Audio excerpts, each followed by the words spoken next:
స్పర్శేంద్రియం ఉంది, దీని మీదకొచ్చి ముళ్ళకంప గీరుకున్నా చెప్పదు, భార్య పరమ ప్రేమతో ముట్టుకున్నా చెప్పదు. ఇప్పుడు సుఖము దుఃఖము ఈ రెండు ఎక్కడున్నాయి నాకు చెప్పండి? అసలు లేవు, ఆగిపోతాయి. సుఖము అన్నది ఒకటి ఉందని తెలిస్తే కదా అడగడం.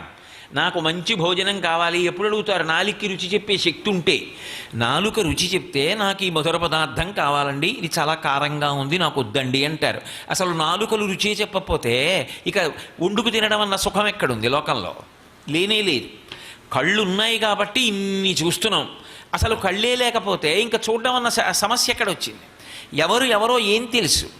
అసలు ఈ లోకంలో ఏవి ఉంటే ఎవరికి కావాలి నాకు చెప్పండి? ఏమి ఉంటే ఎవరికి కావాలి, ఏమి లేకపోతే ఎవరికి కావాలి? ఏమీ తెలియదు. ఇప్పుడు సుఖమన్న మాట లేదు, దుఃఖమన్న మాట లేదు. ఈ సుఖము కానీ దుఃఖములు కానీ దేన్ని ఆశ్రయించి ఉన్నాయంటే ఈ 5 జ్ఞానేంద్రియములను ఆశ్రయించి శబ్దస్పర్శరసరూప గంధములుగా ఉన్నాయి. ఈ 5 కూడా దేన్ని ఎందున్నాయి? పద్మమునందున్నాయి. ఆ పద్మమునందు ఆవిడ కూర్చుంటుందన్న మాటకు అర్థం ఏమిటంటే ఈ లోకమునకు వికసనమును కల్పించి సమస్త ప్రాణుల యందు 5 జ్ఞానేంద్రియముల నుంచి 5 జ్ఞానేంద్రియములకు శబ్దస్పర్శరసరూప గంధములనేటటువంటి తన్మాత్రలు పెట్టి ఇన్ని సుఖములను అనుభవింపచేస్తున్న తల్లి ఆవిడే. ఇన్ని సుఖాలు ఆవిడ అనుగ్రహం చేత వచ్చాయి. ఇన్ని ప్రాణుల్ని సృజించిన తల్లి ఎవరు అంటే ఆవిడే. ఆవిడ సృజిస్తోంది ఈ ప్రాణులన్నిటినీ కూడా. అందుకే వికసనం అంటారు. వికసనము అంటే క్రమక్రమంగా విచ్చుకుంటుంది, అంతేకాని అకస్మాత్తుగా ఇలా విచ్చుకోదు. ఈ లోకములను ఆవిడ సృష్టించినప్పుడు అలా సృష్టిస్తుంది. అందుకే చేతిలో పద్మం పట్టుకుంటుంది, ఒక్కొక్కసారి మొగ్గ ఉంటుంది. ఏది ఎలా విచ్చుకోవాలో అందులో సృష్టి యందు అయోమయం ఉండదు. ఈ మాట మీరు చాలా జాగ్రత్తగా గుర్తుపెట్టుకోవాలి. అయోమయము అన్న మాట మనుష్యుడు సృష్టించుకున్నాడు తప్ప ఈశ్వరుని యొక్క సృష్టిలో అయోమయమన్న మాటకు తావు లేదు. సమస్య ఇది మనిషి సృష్టించుకున్నాడు. సమస్య ఈశ్వరుడి సృష్టిలోనిది సమస్య కానే కాదు. ఎందుకో తెలుసా? వేదాంతంలో ఒక మాట ఉంది, చిజ్జడ గ్రంథి అంటారు. శరీరములకన్నిటికీ పేరు ఏమిటంటే చిజ్జడ గ్రంథులు. ఒకటి జడం, ఇది తనంత తానుగా జడం, ఇది అలాగే ఉంటుంది. ఇందులోంచి చైతన్యం బయటికి వెళ్ళిపోయింది అనుకోండి, ఈ శరీరం అలాగే ఉంటుంది. కానీ ఇందులో చిత్తు లేదు కాబట్టి ఇది ఇక ఉండడానికి వీలు లేదు ఇంట్లో అని తీసుకెళ్ళి కొడుకు అగ్ని సంస్కారం చేసేస్తాడు.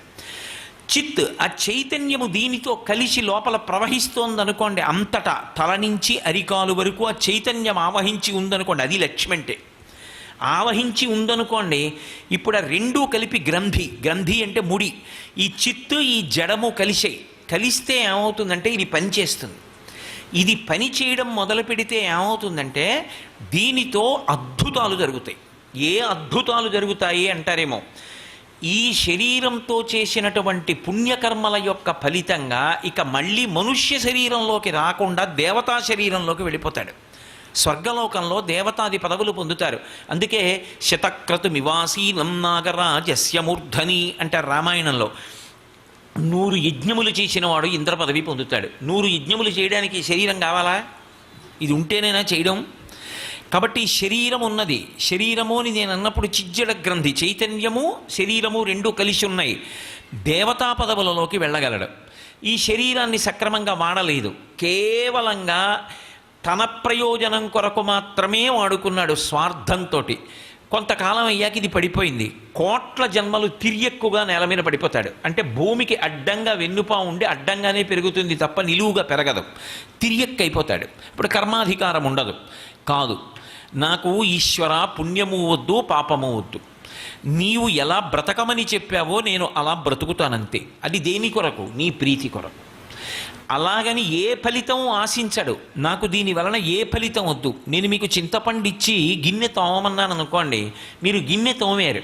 ఇప్పుడు కొత్తగా మెరుపు తాలేదు, మెరుపుకి అడ్డొచ్చిన మలినం తొలగిపోయింది. కానీ చింతపండు చారు పెట్టుకోవడానికి పనికిరాదు, గిన్నె తోమారు కాబట్టి. కానీ మీరు ఆ చింతపండు చారు పెట్టుకుందామంటే దాంతో గిన్నె తోమకూడదు. మీకు పుణ్యం కావాలి, దానివల్ల కొంత సుఖం ఉత్తర జన్మలలో పొందుదామనుకుంటే ఆ పుణ్యం ఇక చిత్తశుద్ధికి పనికిరాదు. పాత్రశుద్ధికి దాన్ని వాడుకోవాలి అనుకుంటే అది సుఖంగా అనుభవంలోకి వచ్చే అవకాశం.